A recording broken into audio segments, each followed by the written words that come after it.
Hi అండి, welcome to MV food bites. ఆకుకూర పప్పు ఎప్పుడు చేసినా అద్భుతమైన రుచితో అన్నం, చపాతీ, పుల్కాలోకి సైడ్ డిష్ గా, బ్యాచిలర్స్ కి, బిగినర్స్ కి కూడా అర్థమయ్యేలా కప్పు కొలతలతో ఎలా చేయాలో చూసేద్దాం రండి. దీనికోసం ముందుగా కుక్కర్ లో కప్పు కందిపప్పు తీసుకుని శుభ్రంగా వాష్ చేసి 3 కప్పుల నీళ్లను పోసి అరగంట సేపు నాననివ్వాలి. అరగంట సేపు నానబెట్టడం వల్ల పప్పు చక్కగా ఉడుకుతుంది. ఇప్పుడు నానిన పప్పులో ఓ పెద్ద ఉల్లిపాయ ముక్కలు, 2 పచ్చిమిర్చి చీలికలు, 2 పెద్ద సైజు టమాటా ముక్కలు కూడా వేసి 1 టీ స్పూన్ పసుపు, 1 టీ స్పూన్ సాంబార్ కారం ఇది వేయటం వల్ల పప్పు రుచి కానీ ఫ్లేవర్ కానీ చాలా బాగుంటుంది. ఇప్పుడు పప్పు ఎక్కువగా పొంగిపోకుండా 1 టీ స్పూన్ ఆయిల్ కూడా వేసి కడిగి పక్కనుంచుకున్న పొన్నగంటి ఆకును కూడా కందిపప్పు కొలుచుకున్న కప్పుతో 4 కప్పులు ఉండేలా కొలుచుకొని పప్పులో వేసుకోవాలి. మీరు ఏ ఆకుకూర పప్పు చేసినా సరే ఇదే కొలతలతో తీసుకోవటం వల్ల ఆకుకూర పప్పు ఎప్పుడు చేసినా పర్ఫెక్ట్ గా వస్తుంది.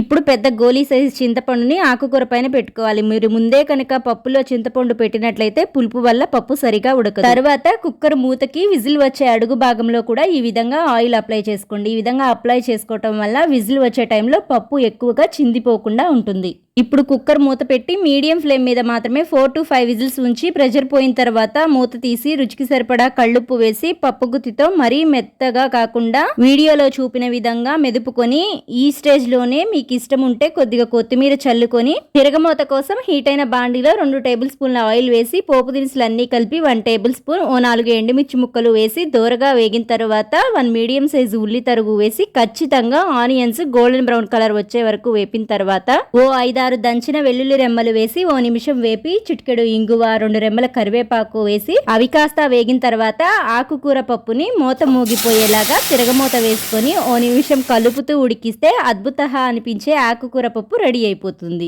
ఈ ఆకుకూర పప్పు గురించి మీకు ఏమైనా డౌట్స్ ఉంటే కామెంట్స్ లో తెలియచేయండి. రెసిపీ నచ్చితే లైక్ చేసి మీ ఫ్రెండ్స్ అండ్ ఫ్యామిలీ మెంబర్స్ కి షేర్ చేయండి. ఇలాంటి మరిన్ని సింపుల్ అండ్ క్విక్ రెసిపీస్ కోసం మన ఎంవి ఫుడ్ బైట్స్ ఛానల్ ని సబ్స్క్రైబ్ చేసి ఫాలో అవ్వండి.